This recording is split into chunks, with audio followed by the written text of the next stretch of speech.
Oh, okay. I have a few ideas that I think would fit that you might like. Yeah, I am sure I will be back. I just have to think about it, okay?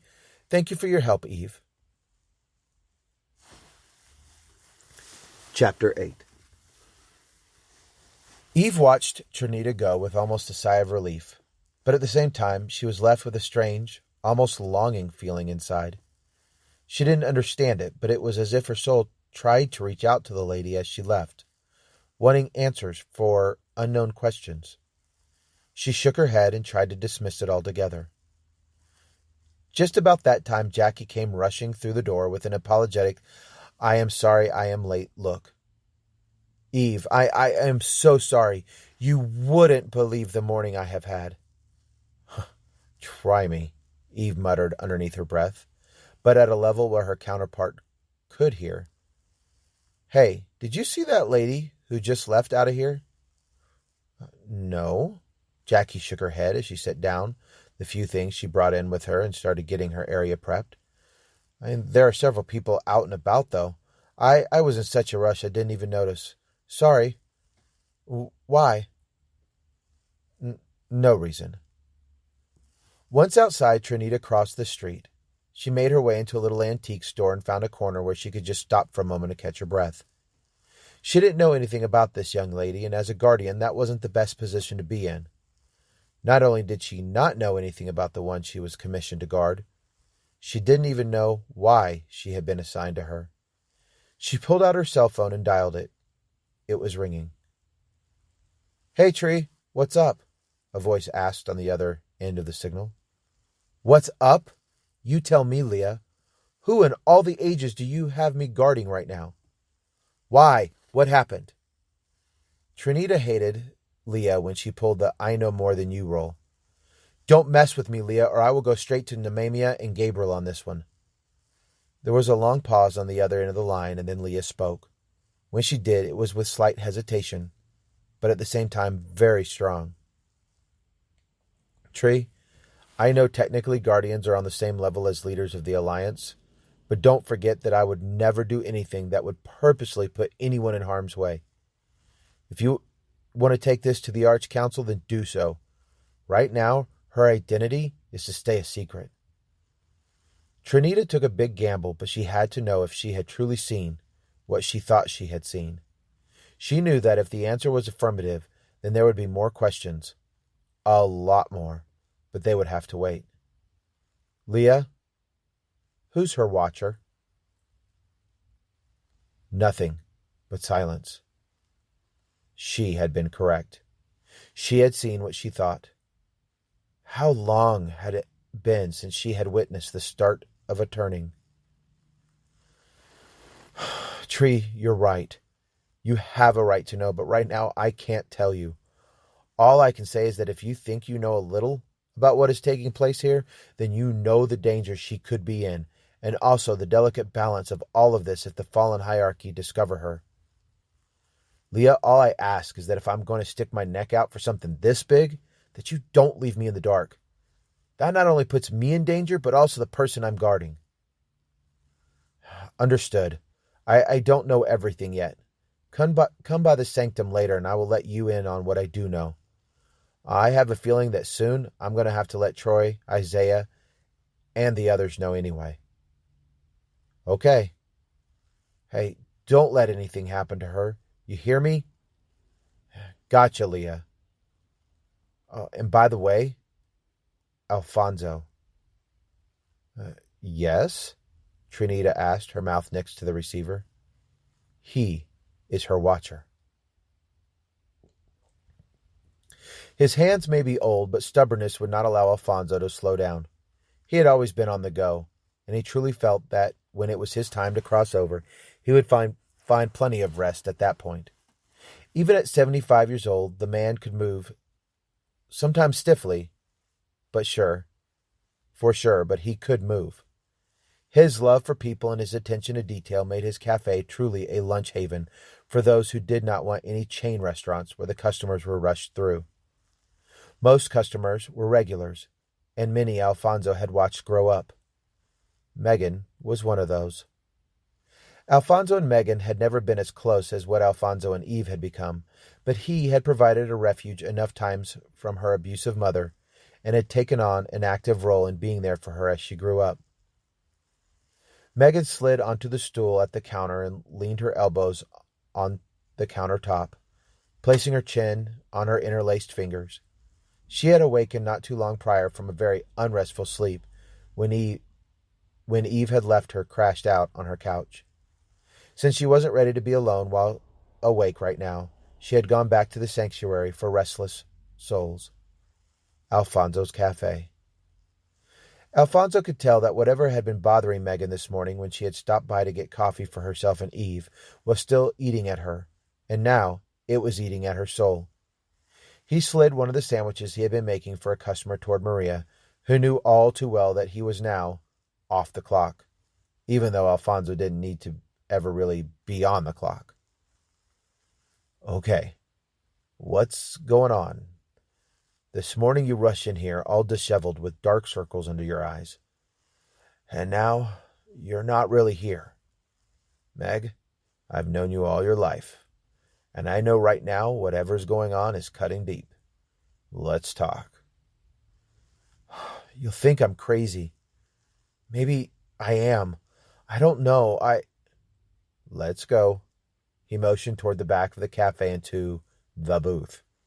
It had become the inner chamber of sorts. She moved.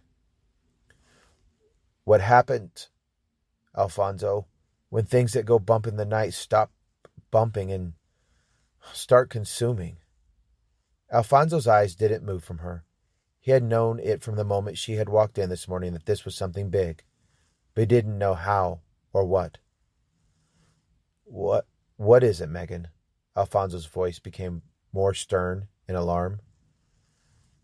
Insanity, madness, evil, all of it wrapped up in a wrapping of neon glow and lies. What did you see, Megan? Vampires. The old man was a pro at masking any sign of emotion, but nothing could mask his shoulders as they slumped and his eyes as they closed, a heavy sigh escaping his lips. You have to believe me. I do. You do? Yes. Megan didn't know why, but she was the one believing him. As her old friend sat across from her, if there ever was a time that age had caught up with him, it was now. She didn't recall a time where she had seen him look so beaten and worn down. Alfonso, are you all right? Yes. No. Actually, I don't know, Megan. Tell me more about what you saw. Megan poured her story out as she had hours before to Eve at her apartment, but for some reason, as she told Alfonso, it actually made more sense. No, not sense, but it seemed reasonable, as insane as that sounded. It may have been the way he was looking at her, as if he already knew of everything she was telling him. Not just knew, but the type of knowledge that a parent would have when a child tells them about how it felt to ride a bike for the first time. It was a knowledge based on experience. When she finished, Megan and Alfonso just sat there. There wasn't a word spoken for several moments between them. It was as if the world had kept moving around them, but had abandoned them there. What neither of them could see, but Alfonso was aware of, were several guardians standing beside the booth, holding back the world and allowing these two to have a moment of peace. Alfonso finally spoke. Megan, this is what I want you to do. You don't need to go back to the Vortex. How am I going to pay my bills? Alfonso, that's the only job I've had for a while, and there aren't too many people who want to hire dancers nowadays. I don't think this cafe is looking for any new entertainment. It was an ill attempt at a joke to lighten the moment, but she was also serious. She had to pay the bills, and the Vortex did just that. What if I told you not to worry about your bills? You do what I'm about to tell you, and I will make sure that you don't have to worry about finances right now. Okay? No, I can't. Alfonso shook his head. Megan, You can. You have to. I need you to listen to me. You need to go to this church. He scribbled down the address. Are you serious? You really want the world to come to an end, don't you? Why don't I just confess to you? You used to be a priest, right? Not like what you think, Megan. And yes, I am serious. Ask to speak to Isaiah. He is the pastor. Tell him that you are one of the lost ones, and he will know how to help you. Megan looked at Alfonso for a second. She took the piece of paper, shoved it into her pocket, leaned over and kissed him on the forehead, and quickly left. The guardians watched as she left and then turned. They covered the old warrior with their wings. His time was not over, but he was very weary. Does he need a healer? One asked. No, not yet. Wings unfurled from the guardians' backs, curving around and over them to join as an invisible canopy over Alfonso. Nearby, only visible to them, a symbol glowed blue upon the doorpost leading to the back room, a hand within a circle. He sat by himself near the door watching Megan rush out of the cafe, and he watched as the guardians hid the old proprietor from his view. He took in everything that played out before him and wondered what to make of it. The Watcher's glyph glowed on the back door, and this changed the whole picture. If there was a Watcher's glyph, then that meant there was a Watcher. And that meant, somewhere along the way, someone messed up. The Watchers were supposed to have been long gone. It also left an even larger question. If there was still at least one Watcher, did that mean there was still...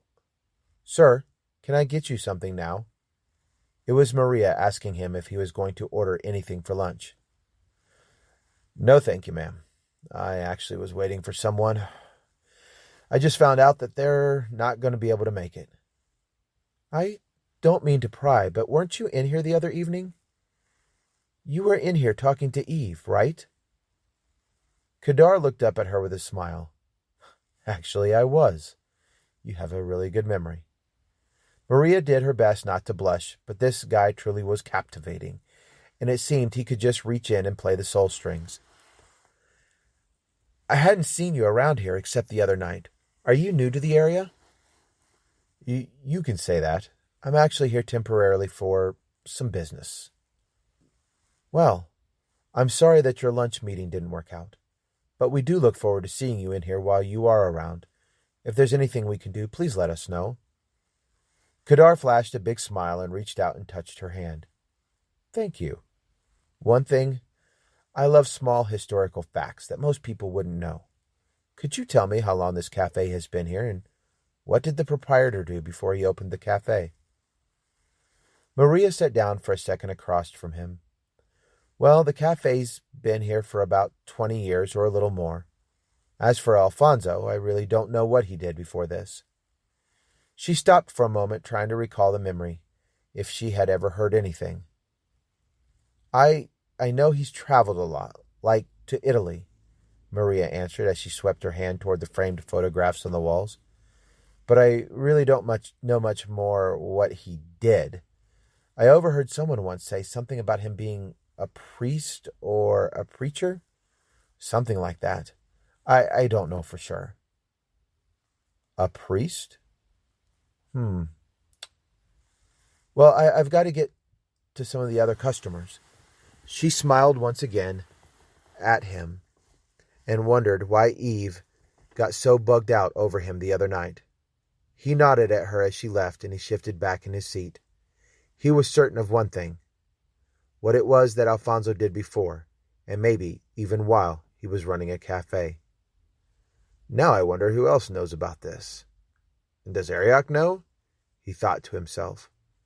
The assassin stood up, put a tip on the table, even though he hadn't ordered anything, and made his way out to the busy sidewalk.